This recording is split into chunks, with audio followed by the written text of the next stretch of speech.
Hello again, chaps and chapettes. How are we all doing? It is lovely to see you all again. As always, have you guys ever come across a newspaper article or heard something on a news channel where an ex-head of the Ministry of Defence has come out, or maybe some ex-armed forces personnel has come out and stated quite publicly that the British Army at the moment is down the shitter? That could be for a whole host of reasons. The lack of sign-ups, maybe, when the RAF banned white men from flying their jets. Or maybe it's the calibre of people who are signing up, who, let's be fair to them, probably aren't fit to shine the boots of their commanding officer in their regiment. I do believe I may have stumbled across another reason as to why the British Army is feeble and limp-wristed at the moment. It would appear a large proportion of them are, to put it mildly, Greg's aficionados.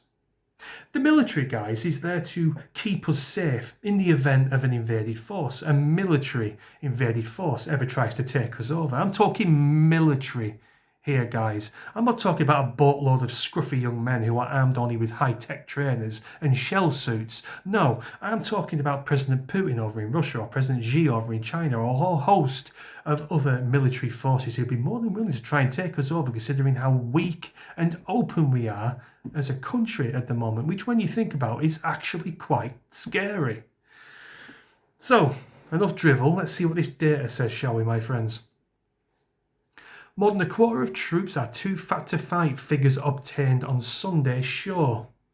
Of the military's 147,300 service personnel, that seems very high. I remember being quoted as about 70,000 army personnel that we've got at the minute. 147,300 does seem very high, unless it's including the pen pushers that they get in there, people that can't really fight, who are unfit and just get paid to sit in an office and push pencils around a desk for 6 hours a day. I don't know, but yeah, 147,000, that is very high. Service personnel, 40,063 were increased high or very high risk of ill health owing to their weight in the past year. One member of the armed forces lost his own battle of the bulge when he was medically discharged, weighing 26 stone and 3 pounds. I'm almost 6'3" and I weigh just over 17 stone, my friends. 26 stone and 3 pounds, my dear God. Figures released under Freedom of Information laws reveal others weighing 26 stone and 23 stone also had to leave. The 5 tubbiest troops discharged had a combined weight of 121 stone. Obese soldiers, sailors and aircrew would not be deployed to many frontline roles. I wonder why. They'd probably end up trying to eat the rifles or eat the backpacks, the rush. Can you imagine the rush? Can you imagine the ration packs that these people must have to carry around on a combat situation in their backpacks? They'd be like a turtle on its back. It'd be that fucking rammed full of burgers, pasties, crisps, popcorn, you name it. My dear God, it's not even worth thinking about, my friends. Obese soldiers, sailors and aircrew would not be deployed to many frontline roles, cutting the military's fighting strength. The Freedom of Information data also revealed that more than 320 soldiers were diagnosed with type 2 diabetes, a form of the disease linked to lifestyle. And 343 troops over the Army, Navy and RAF, 242 male and 101 female, took weight loss drugs, while 11 had procedures such as gastric bands and liposuction. Now, I'm not going to sit here, guys, and pretend that I'm ex-forces. Of course I am not ex-forces. I wouldn't have the stamina to be ex-forces. You'd have to go and talk to ex-army Paz over on his channel if you want any more about that. But I do have a tiny modicum of knowledge when it comes to basic training that most British troops, well, at least used to have to take. I went to a bad boy school. I was kicked out of my mainstream high school. Do you call it high school here? Secondary school, when I was still in year 7, naughty boy. And the school that I went to, once I got kicked out, thought it'd be a good idea to send the pupils on a week-long army course to try and inject some discipline and some respect into little tearaways that we were. And I've got to admit, guys, I really did enjoy my time there, and it did affect me as an adult. It did make me more respectful. It did inject some discipline. So yeah, 1-0 to the school that I went to. And I've got to say, my friends, on one of the days we had to do half of the assault course that the troops had to go through for basic training on that particular barracks. And considering I was 14 years old at this time, very slim, quite healthy, I played a lot of football at school. It was tough, my friends. It was fucking hard. We had these backpacks on with all this like shit in, like pots and pans, camping gear, rationing, all that kind of stuff. It wasn't the full-blown big packs that the troops had to use, of course, because we were still young teenagers at the time. But nonetheless, that bag, on top of running and scaling walls and pulling up your partner up this obstacle course, was very, very hard work. I can only imagine a 26-stone man doing that same assault course. It just simply wouldn't happen.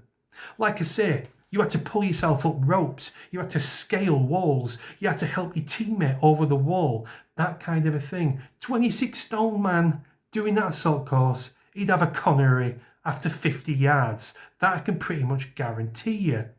So the burning question is, my friends, does the British Army still have a bog standard basic training regime to tell whether you're fit enough to be in the army?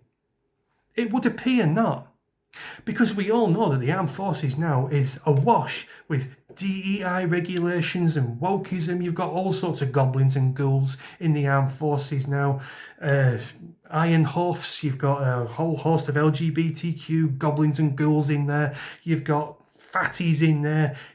I mean, I can only imagine what it must be like for someone wanting to sign up for the army on an open day somewhere, and there's like a line of like socially outcast people who wouldn't be able to hold a job down in Sainsbury's promoting the armed forces. Is it any wonder no young man wants to sign up and put his life on the line for these people who are trying to watch his back instead of chowing down on a Greggs steak bake?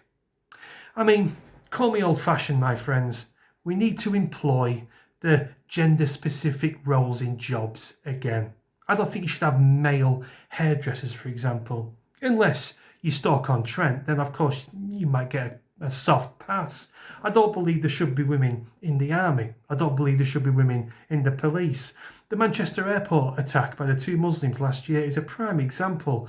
The woman, the female police officer, got punched numerous times in the face and got her nose broken, and the following video showed her in floods of tears and in absolute hysterics. What did the male officers do? They got them on the floor and they stamped on them. I'm not shitting on women. I am not a misogynist. Don't think I am. All I am saying is that certain jobs require certain genders, and we do need to go back to that. Stop shoehorning each and every single person into a certain job simply to follow DEI regulations, simply to tick a few boxes. Because when articles like this surface around the world, people who wish us harm, invading forces all the way around the world, must be looking at us and laughing. We've got Keir Starmer, who just exudes weakness and exudes subservience. I mean, only today, his Secretary of Education came out and said to the press that the UK government was a key figure in the Gaza peace talks. What a load of fucking bullshit that was. If anything, we instigated the war prolonging for as long as Keir Starmer could possibly do.